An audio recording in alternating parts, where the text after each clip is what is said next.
Hello, welcome to my channel. I'm All Things Wrestling, and today I'm going to be giving my thoughts on WWE SmackDown Live, 30th of May 2017. We kick off the show with all 5 women in the Fatal 5-Way match giving single interviews saying how they will win and become the number 1 contender.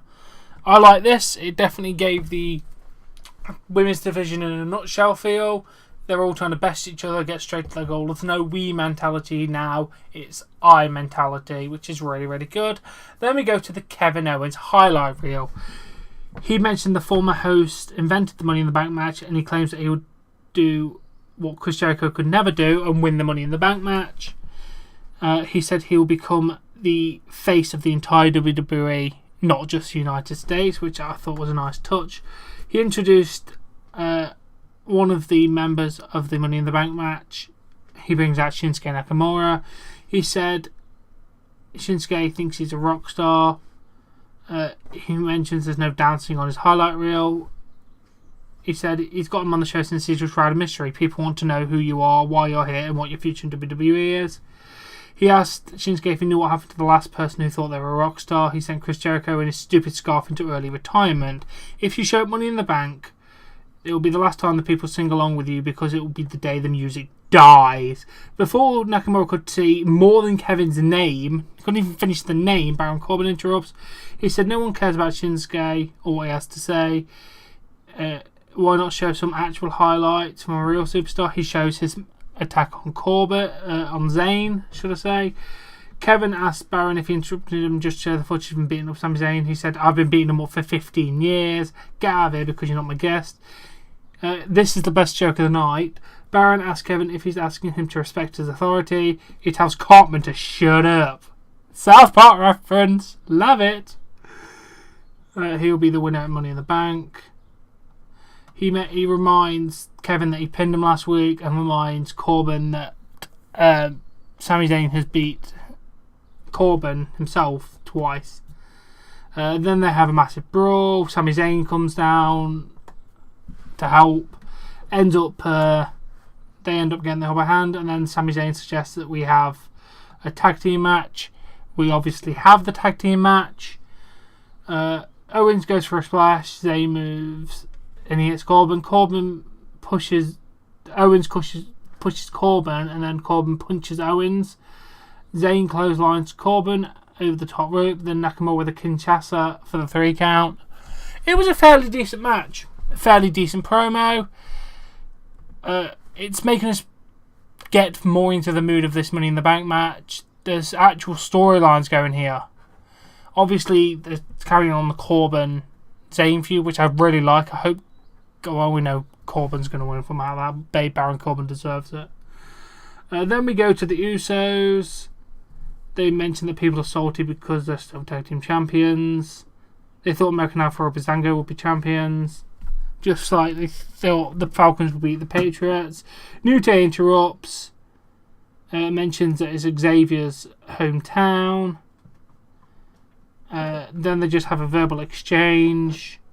And then the whole point of this is to mention that the New Day will be challenging the Usos for their tag team titles at Money in the Bank. It was a great segment, to be fair. New Day are always entertaining. They did their usual catchphrases of "hoo, hoo, hoo" kind of thing and stuff like that. It was really good. Usos are getting really, really good on their promo work, so enjoyable segment. Then we have a look at the Jinder Mahal celebration from last week. Haven't got really much to say about that, to be honest. It was an authentic Punjabi celebration, apparently. That's all I know. Then we go to the best segment of the goddamn night. I love this. It's time for a profile on Fandango. He said the fashion world is not all glitz and glamour. Sometimes it gets ugly. Fandango's in black and white, and he says he's always had a private eye for fashion. His partner let the biggest fashion felons all go slip through their fingers. Where do they go from here? Fandango sees his office door ajar, and he enters to see it destroyed. Fandango says the dirtbags to freeze, and with the rig moves, he says breeze bag. They both realise they can read each other's minds for some reason. Fandango says he got close to the title. Fandango notices him cologne. Breeze asks Fandango if he thinks what he's thinking. Fandango says he likes Tyler's dress. They have their next case. Oh, it's so damn good. It was the best segment of the night. They are so entertaining. Please give them the title soon, or we're going to give it to New Day, aren't we? At least they didn't give a transitional champion. I am happy that they didn't give them to Breezango to lose in 3 weeks to New Day. So I give you credit for that one. Naomi wishes all the women good luck before the match. But whoever wins will feel the glow. Okay, whatever. Then we go to the Fatal 5-Way match. Nothing actually starts because they all brawl before the bell even happens. Referee tried to get control, did not happen. Tried to get everyone in the ring. Again, did not happen. Natalya sets up for a powerbomb through the announce table, but Charlotte escapes, sends Natalya thin steps. Charlotte powerbombs Natalya through the announce table. It was a massive brawl everywhere. It was really, really entertaining. I give you that. Then Shane McMahon comes down to the ring. He said, let's do something historic, something big. He says, all 5 of these women will be in a women's Money in the Bank match at the pay-per-view. Oh yes, we are having the women's Money in the Bank match. What a day. I cannot wait for this match. It's going to be insane. Does this mean there's no women's title match at Money in the Bank? Disappointing, but what are you going to do? Then we go to a match, well, technically match 2 because the other one didn't start. Breezango versus Primo Mexico. Tyler's still undercover in his dress and wig. Brilliant. I love it. Then the janitor randomly appears halfway through the match. Oh no, I forgot to mention there's one awesome spot. They use squirt guns in the face of the the Colognes, whatever the fucking tag team's called. I thought that would be an instant disqualification using a foreign weapon. I know it's just spraying water, but isn't it technically a foreign object? Logic is not happening in WWE SmackDown Live with the Breezangos. But anyway, yeah, the janitor comes back in. They have a bit of a mess around with the mop, and then Fandango takes the mop from Primo and hits an unprettier for the 3 count. Yeah, fairly decent match. More comedy stuff again, and I do love the comedy stuff, so fair point there. Let's keep moving and rolling with it. Then Renee Young is with AJ Styles. Asked him about his match. He mentions that he's going to go on, win the Money in the Bank, become a 2-time champion. Dolph Ziggler interrupts and mentions that he laid the foundations here for the house that AJ Styles built. Dolph does mention that he is the only one who's won the Money in the Bank match and cashed in the briefcase. He'll do it again. Dolph asks AJ if he's ready to go right now. AJ takes off his shirt and says he's ready, and then Dolph said, "I'll see you out there, kid." What a cocky little arsehole. It was brilliant. That was a great interview. It was just perfect and simple for what they needed to do, and I do like that.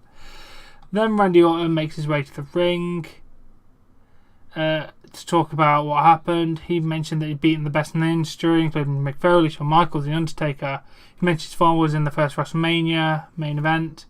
He said if his grandfather was alive today, he would slap him for losing to Jinder. He said his grandfather was a man who used to do things.